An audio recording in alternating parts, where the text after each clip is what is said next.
Sobat Jatim, kembali lagi di podcast Ruang Informasi bersama saya Yohanes Fandi yang akan menjadi host kamu dalam episode kali ini. Sobat Jatim, podcast Ruang Informasi merupakan podcast resmi milik pemerintah Provinsi Jawa Timur yang dikemas secara ringan dan santai berisikan hot issues yang sedang beredar di masyarakat dan kebijakan-kebijakan di pemerintah Provinsi Jawa Timur. Dan spesial Sobat Jatim, saat ini saya sedang berada di Gadisku. Gadisku itu adalah Galeri Disabilitas Kinasih dan UPT milik Dinas Sosial Provinsi Jawa Timur. Dan telah hadir bersama saya di sini ada Bapak Edi Cahyono. Selamat pagi Bapak. Selamat pagi. Bagaimana kabarnya Pak? Alhamdulillah sehat Mas Wandi. Nah, Bapak Edi ini merupakan founder Rumah Kinasih, Yayasan Rumah Kinasih yang berkolaborasi dengan pemerintah Provinsi Jawa Timur dan pada akhirnya ada Gadisku ini. Betul gitu ya Pak ya? Betul Mas Wandi. Oke, Bapak, ngomong-ngomong tentang Gadisku. Apa Pak Gadisku itu? Gadisku ini Galeri Disabilitas Kinasih dan UPT yang diinisiasi oleh Kepala Dinas Sosial Provinsi Jawa Timur Ibu Restu Novi, di mana di Gadisku ini merupakan tempat menyalurkan bakat teman-teman yang sudah lulus dari UPT Klaster Disabilitas Dinas Sosial Provinsi Jawa Timur untuk memamerkan karya-karyanya, juga potensi-potensinya berupa jasa-jasa mereka tuh. Oh, berarti ini sebuah apa ya, Pak?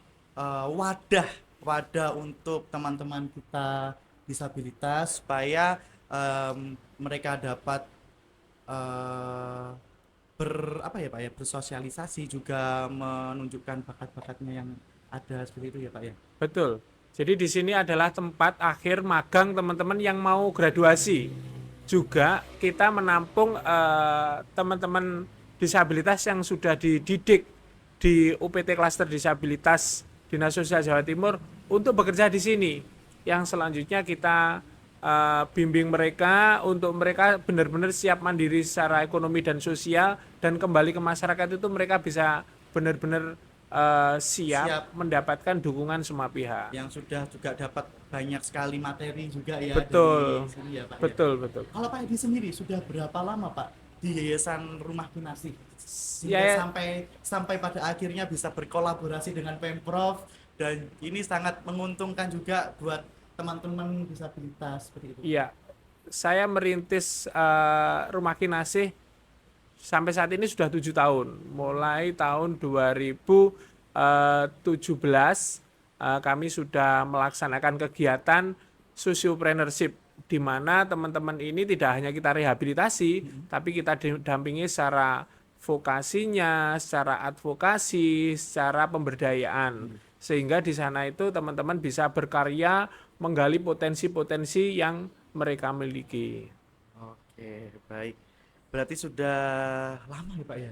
Ya 7 lumayan tahun lama, ya, 7 Pak, ya? tahun. Dan kayaknya baru tahun ini diresmikan secara resmi ya Pak ya, dari Jemur Andayani 18 Nomor nomor 19, 19 Surabaya. Surabaya. Jadi nanti teman-teman Sobat Jatim, ini ada banyak apa aja Pak di dalam Gadisku ini Pak? Ya, di dalam Gadisku ini kami menampung karya-karya teman-teman disabilitas di dalam UPT sendiri, dari Rumah Kinasih, juga komunitas disabilitas yang ada di seluruh Jawa Timur. Mereka yang selama ini berkarya bisa dititipkan di Galeri Gadisku ini untuk kita tawarkan ke masyarakat secara luas. Tentunya dengan kurasi-kurasi ya, tidak asal produk yang kita jual, karena kita tidak mau, Gadisku ini tidak mau menjual air mata, tapi kita menjual karya berkualitas sehingga diterima oleh masyarakat. Yang kedua ada pijat tunanetra.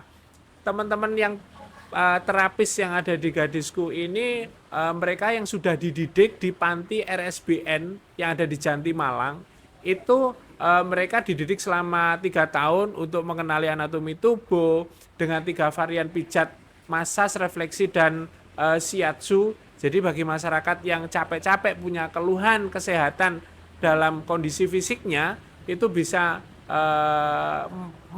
menikmati pijatan-pijatan teman-teman tunanetra ini. Yang ketiga, ada stand untuk mengaktualisasi teman-teman rungu wicara dan teman-teman disabilitas mental. Di sini ada angkringan, mulai yang menyajikan, mulai yang meramu, itu teman-teman disabilitas. Seperti itu Mas Wandi. Itu, waduh luar biasa. Berarti di Gadisku yang ada di kota Surabaya ini, di Jalan Jemur Andayani 18 nomor 19 ini, ternyata ada angkringan. Tadi ya Pak ya, angkringan itu Betul. bisa dinikmati secara umum teman-teman. Lalu juga ada ini hasil karya teman-teman disabilitas juga semua ya Pak ya. Ini ada Betul. batik, ada tas, lalu ada berbagai merchandise-merchandise yang lain seperti itu. Lalu yang sangat menarik bagi saya adalah pijat itu tadi Pak. Iya. Karena pijat juga tadi Bapak menjelaskan 3 tahun belajar ya Pak ya. Iya, 3 tahun belajar berarti secara nggak langsung udah benar-benar pro gitu Pak ya. iya. Karena 3 tahun tuh lama Pak Iya. buat belajar. Jadi teman-teman ini mereka yang ada di sini yang dinyatakan lulus dari RSBN itu masuk ke sini dikurasi lagi dan mereka mempunyai sertifikat.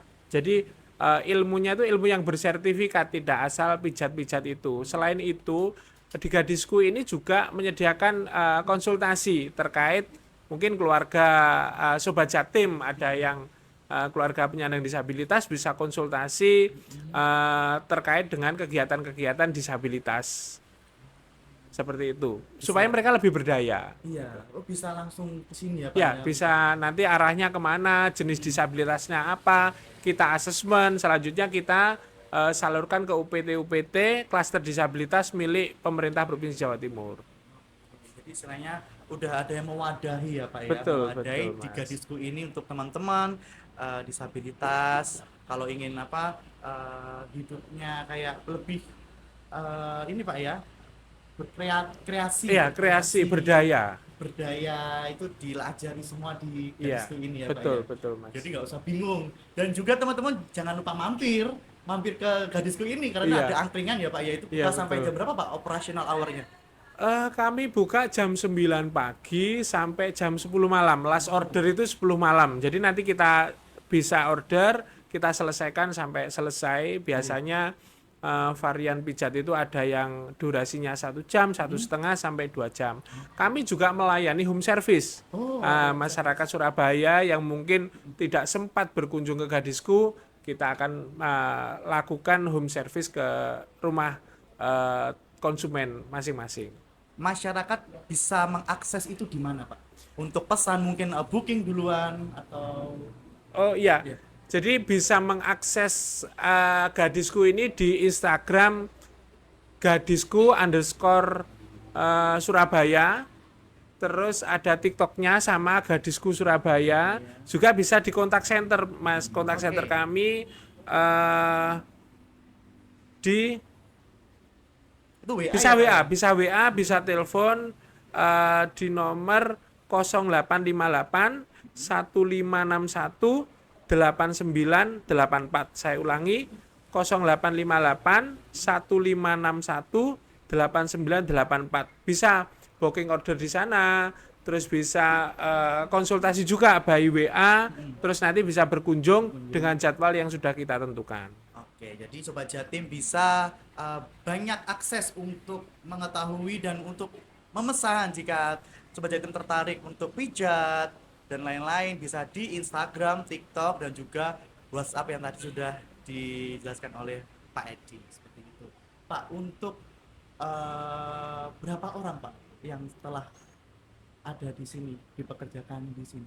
Ya, kami itu sudah memperkerjakan 10 orang yang ada di sini. 6 orang itu terapis pijat, laki-laki perempuan. Oke, Jadi 6 kami orang. melayani khusus untuk laki-laki dan perempuan. Juga ada 2 disabilitas rungu wicara dan 2 disabilitas mental untuk pelayanan di sini. Tentunya dengan pendampingan-pendampingan, terus kita tidak langsung kita lepas gitu aja, kita dampingi bagaimana bisa hidup layak, bagaimana bisa hidup mandiri, orientasi ruangan dan lain sebagainya. Selain itu, teman-teman disabilitas itu mendapatkan hak-haknya, Mas, perlindungan. Yang ada di sini tuh kita lindungi BPJS Ketenagakerjaan.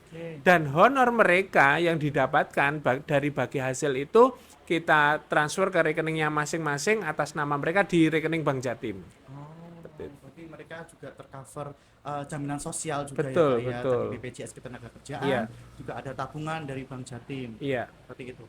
Pak, untuk teman-teman ini yang mungkin bekerja di sini itu ada disabilitas apa aja Pak? Kalau boleh cerita mungkin Pak. Iya, yang ada di sini kami itu melayani multidisabilitas ya. Iya. Jadi ada disabilitas mental, ada disabilitas sensorik rungu wicara, ada disabilitas sensorik netra.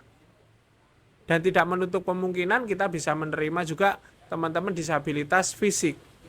Seperti itu. Jadi sebenarnya mereka itu punya kemampuan lebih dengan cara yang berbeda dengan kita-kita yang non disabilitas. Baik. Oke Pak. Eh, Sejak ada gadisku ini, apa aja Pak? Mungkin kemajuan positif dari teman-teman disabilitas. Mungkin yang sebelumnya mungkin secara mental kurang atau Iya. bagaimana. Luar biasa dengan adanya gadisku kita bisa mengeksplor kemampuan mereka, membangun mental mereka untuk lebih siap menerima masyarakat lain, menerima konsumen, menerima orang-orang baru di kehidupan mereka sehingga secara kepercayaan diri mereka lebih siap lagi. Selama ini kan mungkin di keluarganya masing-masing ada yang disembunyikan, dilatih mulai di UPT itu tapi dalam skup intern yang terbatas. Nah di gadisku ini mereka sudah berinteraksi dengan masyarakat luas yang berkunjung ke sini sehingga secara etika, secara moral, secara kebiasaan akan lebih siap lagi di mana saat mereka nanti itu bisa kembali ke masyarakat. Saya ingin tahu Pak, apa saja misalnya disabilitas tunarungu itu menghasilkan karya apa? Mungkin bisa dijelaskan Pak. Eh, Teman-teman tunarungu itu banyak keterampilan yang sudah diajarkan. Karena gadisku ini kan tempat pamernya, ajang pamer dan menyalurkan hasil karya mereka kan. Mereka yang khusus tunarungu itu bisa di angkringannya, bisa keterampilan menjahit, bisa servis elektronik, bisa juga untuk pembuatan kerajinan-kerajinan lain. Dan kalaupun kita sering mengadakan acara-acara dengan pemerintah Provinsi Jawa Timur, pusat maupun internasional, kita tampilkan mereka itu sebagai model fashion show. Seperti itu. Lalu Pak, kalau untuk seperti tas, lalu baju, itu pemasarannya bagaimana? Iya, Di teman-teman, itu kan karyanya teman-teman disabilitas iya, ya Pak ya? iya. Untuk pemasarannya bagaimana? Kami memasarkannya melalui dua cara. Ada cara startup, ada cara atau acara online, juga secara offline. Kita tawarkan melalui masyarakat langsung atau juga melalui pemerintah dalam pengadaan. Mungkin pemerintah bangga dengan karya teman-teman, itu bisa kami tawarkan melalui pengajuan penawaran kami, Mas. Seperti itu. Berarti ada dua cara, yang online dan juga Offline, betul. Kalau online itu berarti kayak di semacam kayak shopping seperti itu ya? Iya, betul. Di startup yang ada kita manfaatkan itu juga melalui medsos kita sehingga lebih luas lagi masyarakat bisa mendapatkan karya-karya mereka. Dan Mas Fandi ketahui, karya-karya teman ini sudah kami pasarkan secara nasional maupun internasional. Oh, Terakhir kita sudah lolos kurasi, lolos QC di perusahaan Krishna yang ada di Jogja. iya. Seperti itu. Harapannya nanti setiap perusahaan lain itu bisa turut menawarkan karya-karya teman-teman. Tentunya karya yang sudah layak jual, tidak hanya karya yang ini biar dibeli karena kasihan, tidak. Memang udah ada kualitasnya ya Pak? Iya, ada Sejauh ini standar bagaimana kualitas. pemasarannya Pak? Ya itu tadi dengan offline dan online. Oh, Tentunya dengan dukungan model-model yang sesuai ya, karena ini fashion, segmentasi kita adalah segmentasi muda, menengah ke atas, sehingga kita sesuaikan dengan segmentasi pasar. udah sampai go internasional juga ya Pak? Berarti Iya. untuk kualitasnya nggak diragukan. Terakhir kami sudah ikut Expo Dubai tahun 2022 yang diikuti 39 negara. Dan kami beberapa kali sudah ekspor tapi dalam skup kecil. Seperti itu. Sejauh ini gimana Pak keberhasilan dari pemasaran tersebut? Alhamdulillah operasional semuanya ini dari hasil karya mereka. Jadi mereka ini mendapatkan hak-hak selain perlindungan itu tadi, mereka makan 3 kali. Karena mereka kita siapkan asrama, Mas. kita tampung di UPT maupun di Yayasan Kinasi itu mereka mendapatkan asrama, makan 3 kali, kebutuhan sehari-hari, terus perlindungan tadi, terus sisa bukan sisa, honornya itu kita transfer ke rekeningnya mereka masing-masing. Berarti dari hasil pemasaran yang sampai tadi internasional juga kembali lagi ke Ya, kita kembalikan ke mereka. luar biasa, luar biasa. Baik Pak, saya dengar di sini juga akan membuka konseling bagi anak berkebutuhan khusus. Ya. Tapi mereka itu tidak tahu harus kemana. Betul Pak, mau ada Iya. konseling. Kita sudah beberapa kali bukan membuka ya, kita sudah menyediakan konseling untuk teman-teman disabilitas. Contoh ada sobat jatim yang punya keluarga, punya anak atau punya sanak famili yang disabilitas, bisa langsung aja berkunjung di sini dengan nomor kontak yang sudah kami share tadi untuk menentukan jadwal. Ini belum kita jadwalkan. Yang jelas kami buka setiap hari Senin sampai Minggu jam 9 sampai jam 10 malam. Di sela-sela waktu itu bisa datang ke sini konseling sambil minum kopi di angkringan kan seperti itu, bisa menikmati pijat, nanti kita bisa secara khusus konseling. Juga kami menyediakan lembaga bantuan hukum untuk disabilitas dan keluarga. Oke, berarti ini terbuka secara umum juga Secara umum. untuk masyarakat sobat jatim yang punya keluarga atau ingin konseling di rumah gadisku ini, langsung aja datang ke sini ya Pak ya, sambil ngopi-ngopi santai di angkringan yang udah ada. Jam official hour-nya jam 9 sampai jam 10 malam. Jam 10 malam. Gitu ya Pak ya. Ya. Yang konseling ke sini pada ininya apa? Tidak hanya keluarga aja, tetapi ada perusahaan-perusahaan yang membutuhkan tenaga kerja disabilitas. Oke. Jadi gadisku ini menyiapkan SDM tenaga kerja disabilitas yang siap bekerja untuk kita salurkan. Ini sudah ada beberapa perusahaan yang meminta ke kita untuk kita salurkan tenaga kerja disabilitas. Apakah ini ada di kota lain Pak? Mengingat manfaat yang sangat luar biasa untuk masyarakat. Belum ada. Tapi Ini kedepannya pasti ada.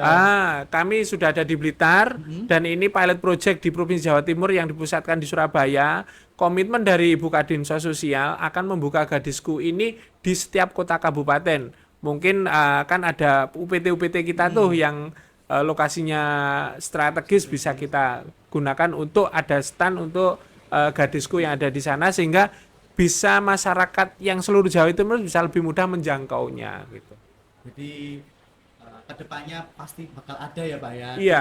Masih diusahakan. Betul. Karena memang ini mengingat ini sangat benar-benar menurut saya sangat penting buat Iya. masyarakat juga supaya tahu arahnya kemana Iya. jika kita punya teman atau saudara yang Iya.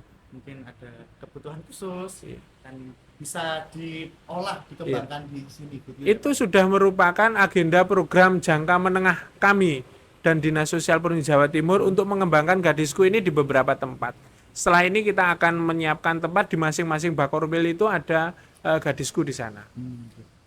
Untuk teman-teman disabilitas paling banyak apa Pak yang dikaryakan di sini? Paling Yang banyak mungkin di gadisku ini rata ya Mas. rata. Rata. Ada netra itu tadi, ada sensorik rungu wicara dan ada disabilitas mental. Kalau untuk netra itu memang dari lahir atau Kalau kasus disabilitas sensorik netra ini ada yang karena genetik dari lahir, kayak ada contoh beberapa kasus kan satu keluarga 5 orang yang netra 3. Ternyata setelah kami asesmen ada genetik dari orang tua dan mbah-mbahnya dulu. Terus ada akibat sakit. Tidak karena keturunan tapi karena sakit, ada yang glukoma, ada yang kecelakaan kerja, ada yang paling tragis yang mungkin masyarakat semua harus bisa diketahui bahwa akibat minuman keras itu bisa mengakibatkan kebutaan sehingga kita mengalami gangguan disabilitas mental, disabilitas netra itu tadi. Oke, berarti nggak melulu dari lahir ya Pak? Tidak melulu dari lahir, semua masyarakat berpotensi untuk disabilitas. Jadi karena ya itu tadi kan ada saat dalam kandungan atau genetik ada kecelakaan kerja seperti itu. Itu juga istilahnya nggak mudah juga ya Pak ya. Kalau misalnya udah lama misalnya nih kita bisa melihat indahnya dunia, lalu Iya. tiba-tiba ada kejadian yang memang tidak diinginkan terjadi, Iya. itu berarti memang pendampingannya begitu bagus ya Pak ya, di sini sampai bisa mentalnya kembali lagi mereka bisa berkarya juga Iya. seperti itu. Alhamdulillah khusus teman-teman yang disabilitas sensorik netra ini yang kenetraannya karena apa sakit glukoma atau kecelakaan kerja itu alhamdulillah mentalnya sudah terbangun Mas. Iya. Tapi ya perlu adaptasi dari bisa melihat tiba-tiba tidak bisa melihat sepenuhnya kan penguatan mentalnya yang harus kita tekankan. Tapi luar biasa ya Pak ya, dari situ teman-teman itu juga mendapatkan tadi pelajaran memijat selama 3 tahun seperti itu. Nah, berarti kembali lagi Pak ke masyarakat yang mungkin punya saudara yang disabilitas atau bagaimana, itu langsung bisa ke sini, aksesnya langsung ke sini Iya, atau bagaimana? bisa Harus ada step-stepnya atau langsung. gimana? Enggak, tidak perlu step langsung aja karena ini terbuka untuk umum. Bisa berkunjung ke tempat kami sambil ngopi kan, sambil pijat, sambil konsultasi. Kadang gini Mas, ada keluarga disabilitas tuh yang malu. Punya keluarga, mereka disembunyikan. Ya udah, datang aja ke sini, ngopi, ngobrol. Nanti kan akan diarahkan, Pak saya pengen konseling, saya pengen konsultasi terkait dengan disabilitas. Monggo nanti kita atur jadwalnya. Karena di sini stay pendampingnya menerima mereka setiap saat dari Senin sampai Minggu. Hari besar pun tetap buka dari jam 9 sampai jam 10 malam tadi. Seperti itu Mas Fandi. Oke, Pak bisa dijelaskan mungkin untuk jenis-jenis disabilitas yang pertama jenis-jenis disabilitas dan yang bisa dikaryakan. Maksudnya dari jenis disabilitas tersebut lalu bisa berkarya seperti apa? Pada dasarnya semua disabilitas itu bisa diberdayakan berdasarkan jenis-jenis disabilitas. Tadi ada disabilitas sensorik, terbagi dua. Sensorik rungu wicara yang punya keterhambatan di komunikasi dan pendengaran, secara visual, secara fisik mereka, secara mental juga mereka siap. Nah, mereka bisa kita latih dengan keterampilan-keterampilan yang sesuai. Seperti itu. Ada disabilitas sensorik netra yang punya keterhambatan di penglihatan. Itu bisa membuat keset, membuat sapu, membuat makanan telur asin, juga pijat. Ada disabilitas mental. Disabilitas mental di sini ada autis, ada disabilitas mental, bisa kita karyakan membuat batik ciprat. Seperti itu. Ya, batik ciprat seperti yang saya gunakan. Dan ini saya rasa bagus, tidak kasihan. Ini karya mereka. Mulai membatiknya sampai menjahitnya oleh mereka. Batik ciprat kombinasi cap dilakukan oleh teman-teman disabilitas. Ada disabilitas mental itu sendiri, ada disabilitas intelektual. Disabilitas intelektual itu yang semacam Down syndrome dan lain sebagainya itu. Yang tidak bisa diberdayakan disabilitas ganda. Apa itu? Disabilitas yang lebih dari satu. Ada yang mungkin motorik, sensorik, kasar halusnya itu sudah nggak bisa berfungsi secara normal. Itu yang perlu disantuni. Tapi kalau selama disabilitas masih mampu berdaya, itu yang harus kita gali potensinya. Supaya mereka itu bisa mandiri sebelum mereka mau nggak mau akan ditinggal oleh keluarganya kan nantinya, harus mandiri dengan pendampingan Gadisku ini yang akan kita salurkan di UPT klaster disabilitas milik pemerintah Provinsi Jawa Timur. Oke, berarti kayak misalnya tas ini ya Pak ya. Tas ini tuh juga hasil karya teman-teman disabilitas. Itu kombinasi antara kain biasa sama batik ciprat dan dijahit oleh teman-teman. Batik cipratnya yang membuat teman-teman disabilitas yang intelektual ya, dan disabilitas mental dijahit oleh teman-teman disabilitas rungu wicara. Oh, berarti kolaborasi. Dan ini harganya benar-benar ini loh Pak ya, terjangkau ya. Ya, sangat terjangkau sekali. Dan ini saya pegang sendiri Sobat Jatim, ini tuh benar-benar bagus bahannya, juga tebel dan bagus Pak, ini dari kainnya juga. Sebelum kita jual kan kami ada tim quality control kan, sehingga ini layak dipasarkan seperti itu Mas. Dan kita memasarkannya berdasarkan HPP, tidak kami harga mahal gitu, tidak. Memang berdasarkan perhitungan harga pokok produksi. Berarti ini teman-teman kalau mau membeli ini tuh bisa langsung ke sini, Pak. Iya, bisa. Atau mungkin ini bisa dicari di tempat lain? Bisa di Shopee bisa. Di Shopee tadi Iya, Gadisku di Gadisku itu. Oke, Pak. Gitu. Jadi di medsos kami bisa diakses melalui Instagram Gadisku_Surabaya dan Gadisku Surabaya seperti itu. Keren banget ya, Pak ya. Berarti ini benar-benar suatu terobosan dari Pemprov Jawa Timur untuk teman-teman, kawan-kawan disabilitas. Iya. Ini bisa batik-batiknya bagus-bagus, tas juga ya, Pak ya. Terus ada angkringan juga. Seperti itu. Baik. Oke, Pak. Karena sudah mau sebelum saya tutup podcast pada hari ini, monggo Bapak berkenan untuk closing statement, Pak. Mungkin bisa apapun buat Sobat Jatim di sana, informasi terkait Gadisku bisa disampaikan. Monggo, Pak. Iya, Sobat Jatim yang kami muliakan, bahwa penyelenggaraan Gadisku ini perlu dukungan semua pihak, masyarakat, akademisi, dunia usaha, pemerintah, untuk bersama-sama menyelesaikan masalah ini dengan tuntas. Seperti motonya Dinas Sosial kan, melayani dan menyelesaikan. Kenapa tidak kalau kita bisa selesaikan secara tuntas dari mulai hulu sampai hilir, mulai asesmen, mulai harus kita masukkan kemana, harus kita berdayakan mereka, terus kita salurkan ke perusahaan-perusahaan yang sesuai dengan amanat Undang-Undang Nomor 8 Tahun 2016, bahwa mereka itu punya hak untuk hidup layak seperti pada umumnya masyarakat. Monggo, Sobat Jatim, kita rangkul mereka di sekitar kita. Pasti ada mereka yang dengan kerentanan-kerentanan itu.